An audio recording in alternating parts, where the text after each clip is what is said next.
Bonjour, Nicole Degbeau, bonjour. Vous êtes Bonjour. fondatrice de La Cabrique. Oui. En quoi consiste exactement La Cabrique?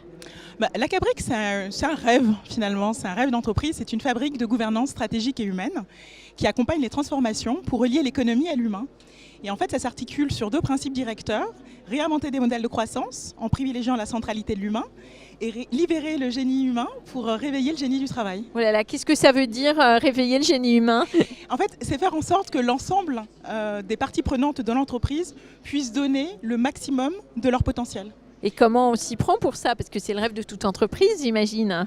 Alors, Ou c'est pas. le rêve de beaucoup d'entreprises, mais comme la gouvernance est un sujet manquant finalement dans beaucoup d'entreprises, c'est un vœu pieux dans beaucoup d'entreprises.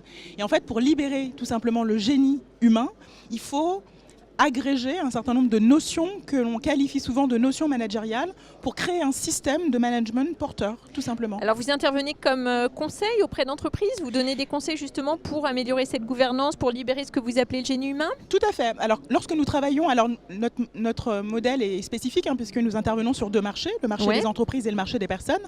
Lorsque nous accompagnons des entreprises, il y a trois solutions sur mesure. L'ensemble du modèle de la Cabrique est bâti sur des solutions sur mesure. Donc le premier pilier, c'est des revues stratégiques, complètement sur mesure. Le deuxième pilier, c'est celui de la transformation, mais dans un schéma circulaire.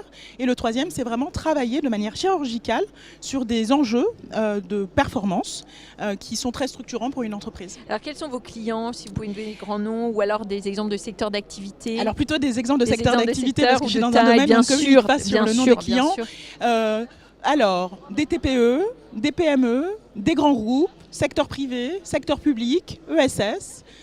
Mon secteur historique, c'était le monde de la... Pardon ? J'ai dit tout public alors. Et votre secteur historique, c'était ? C'était le monde des institutions financières. Voilà, et désormais, j'interviens dans des domaines très très larges, dont la mode. Par exemple, j'accompagne actuellement une cliente à créer une structure totalement hybride et innovante dans le monde de la mode. Parce que vous disiez effectivement dans votre clientèle, vous avez à la fois des entreprises et des personnes. Tout à fait. Et les personnes, qu'est-ce que vous leur apportez?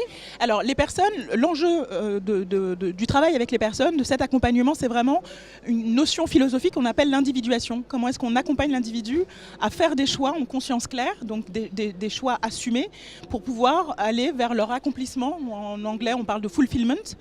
Comment est-ce qu'on accompagne les personnes à se réaliser dans le cadre professionnel? Et donc, on les accompagne à comprendre leur savoir, donc connaissance, savoir-faire, savoir-être. Ensuite, on les accompagne à faire une introspection motivationnelle, quels sont leurs goûts et leurs dégoûts, parce que c'est quand même très important en fait, dans la performance du quotidien. Oui, on peut approcher des deux façons. Et ensuite, on les accompagne à développer des projets inspirants dans le cadre du travail, ou tout simplement des compétences comme le management, comme l'accompagnement à développer un leadership plus performant, comme je viens de faire un burn-out, j'ai besoin de me réinsérer dans le monde du travail avec un projet qui parle à mes valeurs, qui parle au sens que j'attends finalement de la vie du travail. Et ben voilà, on les accompagne. Et cette notion, ce concept de génie, c'est vous-même qui l'avez formalisé ou vous l'avez importé d'un autre pays comme les États-Unis? Parce que je cite les États-Unis qui est un pays toujours à la pointe en termes de développement personnel.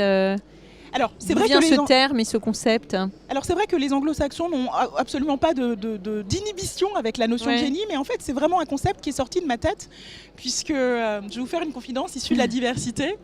Femme, par ailleurs, j'ai dû travailler sur mon génie toute ma vie. Voilà, donc c'est quelque chose que je maîtrise à la perfection.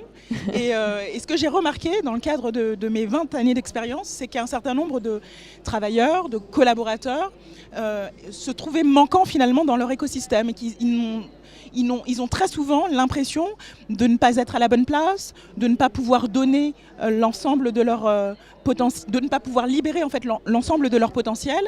Et j'ai trouvé également que beaucoup de dirigeants finalement racontaient de belles histoires dans leur rapport annuel et que finalement ils n'arrivaient pas à mettre tout ça en scène finalement. Et donc la notion de génie pour moi elle est extrêmement importante parce qu'elle permet de libérer le capital immatériel de l'entreprise. D'accord. Merci beaucoup et bonne chance à ce génie humain. Merci.